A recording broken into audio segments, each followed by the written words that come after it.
भी बाहर निकले हुए थे, इसलिए जो भी लड़का मुझे देखता तो वह मुझसे आकर्षित हो जाता।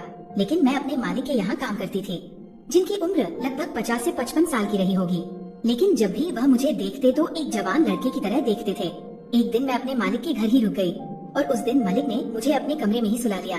फिर आधी रात को उनका इतना बड़ा देखकर मेरे होश ही उड़ गए।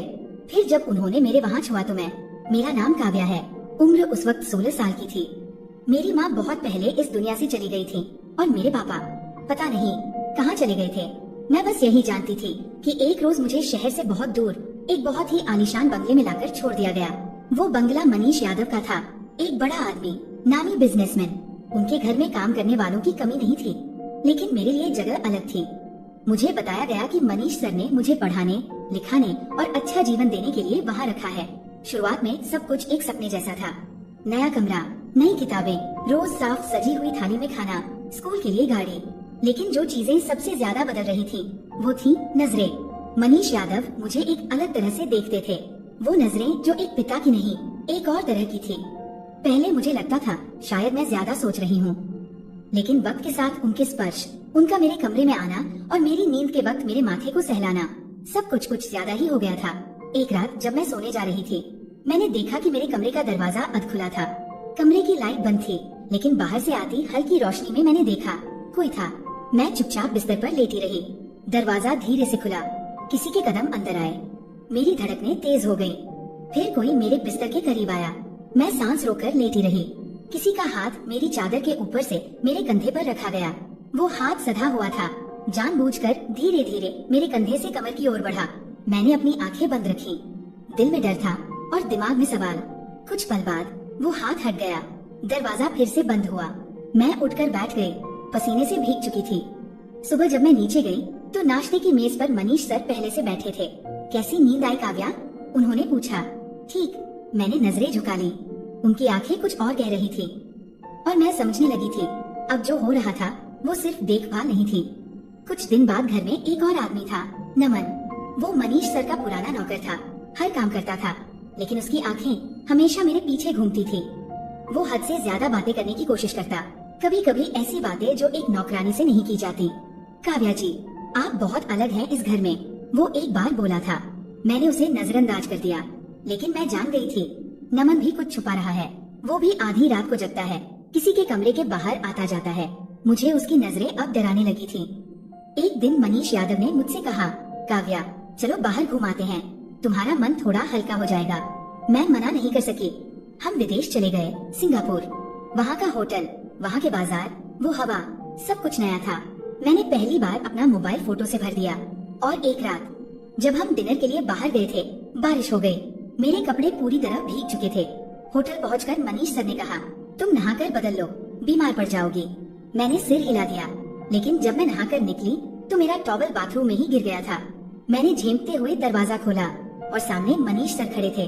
उनकी आंखों ने जो कहा मैं समझ गई थी। उन्होंने कहा, काव्या तुम बड़ी हो गई हो। मैं चुप थी। उन्होंने मेरी ओर एक कदम बढ़ाया और फिर खुद ही रुक गए। तुम सो जाओ, कल सुबह जल्दी निकलना है। और वो चले गए। अगली सुबह की हवा कुछ बदली बदली सी थी। होटल के शीशे से बाहर देखकर मैं खो गई। नीचे सिंगापुर की सड़कें भीगी हुई थी और सूरज बादलों से झांक रहा था। मुझे अब भी रात की बातें याद थी। उनका यूं दरवाजे पर खड़ा होना, वो एक कदम आगे आना और फिर खुद ही रुक जाना। क्या वो सिर्फ देखभाल थी या कुछ और? क्या मैं इस सब के लिए तैयार थी? काव्या नीचे आओ, ब्रेकफास्ट रेडी है। मैंने उनकी आवाज सुनी और जल्दबाजी में कपड़े पहनकर नीचे आई। वो हमेशा की तरह तैयार बैठे थे, पर इस बार उनकी आंखों में कुछ और था। एक नरमी, एक चाह और एक छुपी हुई बेचैनी। आज हम शहर घूमने चलेंगे, उन्होंने कहा। मैंने सिर हिलाया।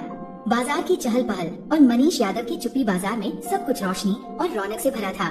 लेकिन मनीष यादव आज कुछ कम बोले। हर दुकान पर वो मेरी पसंद पूछते, लेकिन हर जवाब के बाद कुछ देर मेरी आंखों में देखते।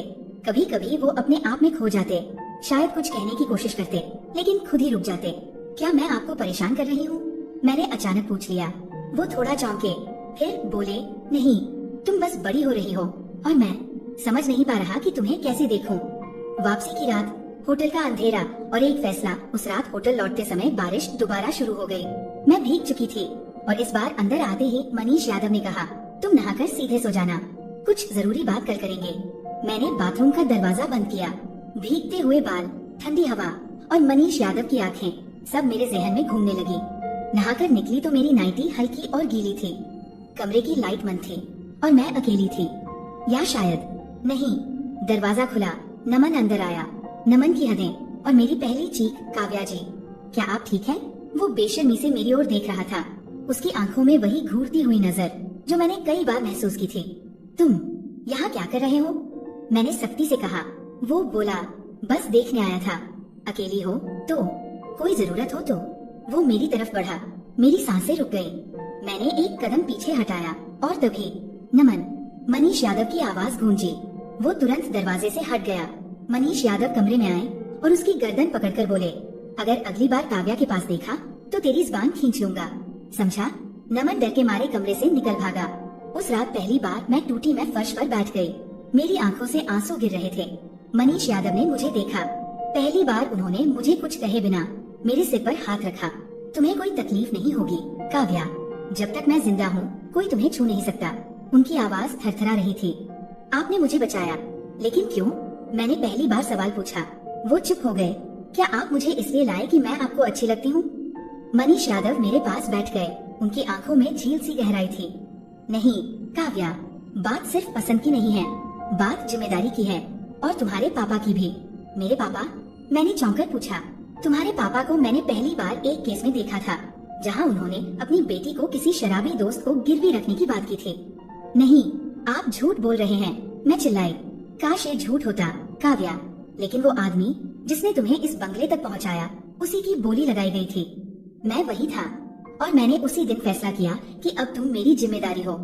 लेकिन आपने कभी बताया क्यों नहीं? मैं रोते हुए पूछा। उन्होंने लंबी सांस ली। क्योंकि तुम अपने पापा से बहुत प्यार करती थी। मैं नहीं चाहता था कि किसी बेटी के दिल में अपने बाप के लिए नफरत आ जाए। मैंने चुपचाप सिर झुका लिया। मैंने तुम्हें पढ़ाया, तुम्हें नई जिंदगी दी, क्योंकि तुम्हें उसकी जरूरत थी, और क्योंकि मैं चाहता था कि मेरी जिंदगी में वो बेटी आए जो मुझे कभी मिली ही नहीं। तो आपने मुझे कभी वैसे नहीं देखा? मैंने डरते हुए पूछा। मनीष यादव मेरी आंखों में देख रहे थे। मैं इंसान हूँ काव्या, तुम्हारी मासूमियत, तुम्हारी खूबसूरती, सबने मुझे भी झकझोरा, पर मैं कभी अपनी सोच से नीचे नहीं गिरा। अगली सुबह की शुरुआत एक नए रिश्ते से मैंने पहली बार उन्हें देखा, एक इंसान की तरह जो टूटे हुए टुकड़ों को जोड़ने की कोशिश कर रहा था। पापा, मेरे मुंह से ये शब्द निकले। वो ठहर गए। मैं आपके इरादे समझ चुकी हूँ, और शुक्रिया, आपने मुझे बचाया जब कोई और नहीं था। उस सुबह सूरज की रोशनी कमरे की दीवारों से टकरा रही थी, लेकिन मेरे अंदर अब भी रात की बातें गूंज रही थी। पापा, ये शब्द मेरे होठों से यूं निकला जैसे सालों की कोई टीस टूटकर बाहर आई हो। मैंने उन्हें देखा। मनीष यादव, एक ऐसा आदमी जो अब सिर्फ सर नहीं, मेरा पापा था। उन्होंने धीरे से मेरा सिर अपनी गोद में रखा। काव्या, तुमने मुझे आज जो दिया वो मैं कभी खुद से नहीं मांग सकता था, उन्होंने धीमे से कहा। उनकी आवाज में एक सुकून था, जैसे उन्हें भी सालों बाद एक नाम मिला हो। पिता, उस दिन हमने कोई बड़ा काम नहीं किया, बस साथ नाश्ता किया, साथ होटल के गार्डन में बैठे, और मैंने पहली बार बिना किसी डर के उनकी आंखों में देखा। पापा, क्या आप मुझे स्कूल भेजेंगे जब हम वापस लौटेंगे? नहीं, अब कॉलेज। अब तुम बड़ी हो गई हो, और तुम्हारा हक है कि तुम उस मुकाम तक जाओ जहाँ तुम्हारा असली स्थान है। मैं मुस्कुरा दी। बहुत दिनों बाद दिल से मुस्कुराई थी। जब हम भारत लौटे, बंगले में माहौल पहले जैसा नहीं था। नमन अब उस घर में नहीं था। पापा ने उसे सिंगापुर से लौटते ही निकाल दिया था। उसने तुम्हारी आंखों में डर देखा था, और मैंने वो डर नहीं देखा। पापा ने कहा, अब ये घर सिर्फ तुम्हारा है, और जो भी इसमें रहेगा वो तुम्हारी मर्जी से रहेगा। मैंने कॉलेज में एडमिशन लिया। पापा ने मुझे एक नई स्कूटी दी। अब उड़ने की बारी है मेरी बच्ची, उन्होंने मुस्कुराकर कहा। कॉलेज में सब कुछ नया था, क्लास, दोस्त, लाइब्रेरी और एक नई पहचान। लोग मुझे एक अमीर आदमी की बेटी समझते थे, लेकिन सच ये था, मैं एक गिरी हुई दुनिया से उठकर आई थी। एक रात पापा मेरे कमरे में आए, पहली बार, बिना किसी डर के। काव्या, क्या तुम्हें कभी अपनी माँ की याद आती है? मैंने सिर झुका लिया। मैंने कभी उन्हें ठीक से देखा ही नहीं, बस उनकी एक फोटो है मेरे पास। उन्होंने एक एल्बम आगे बढ़ाया। उसमें मेरी माँ की तस्वीर थी, मेरे बचपन की, और एक तस्वीर जिसमें मेरे पापा, यानी जावेद पिता, नशे में धुत किसी जुए की दुकान पर बैठे थे। ये सच्चाई है काव्या। मैं चाहता था कि तुम अपने अतीत से ऊपर उठो। तुम्हारी माँ एक बहुत ही प्यारी और बहादुर महिला थी, लेकिन उन्होंने गलत इंसान से शादी कर ली थी। और आप? मैंने कभी शादी नहीं की, क्योंकि मुझे हमेशा डर था कि मुझे वो सच्चा रिश्ता कभी मिलेगा ही नहीं। जब तक तुम नहीं आई। समय बीतता गया और मैं अब पापा से खुलकर बातें करने लगी थी, लेकिन समाज की नजरें अब भी वैसी थी। तुम्हारी बेटी है? नहीं, पर हाँ। पापा का ये जवाब लोगों को उलझा देता। कॉलेज में भी कई बार कुछ लड़कों ने मेरे बारे में गलत बातें उड़ाई। अरे वो मनीष यादव की रखेल जैसी है, वरना इतना पैसा कैसे? उसके बाप ने उसे बेच दिया था, अब ये करोड़पति की बेटी बन गई है। मैंने इन सब का सामना चुपचाप किया, लेकिन एक दिन पापा को सब बता दिया। उन्होंने गुस्से में कॉलेज जाकर प्रिंसिपल से बात की और उन लड़कों को सस्पेंड करवा दिया। एक दिन पापा की तबीयत अचानक खराब हो गई।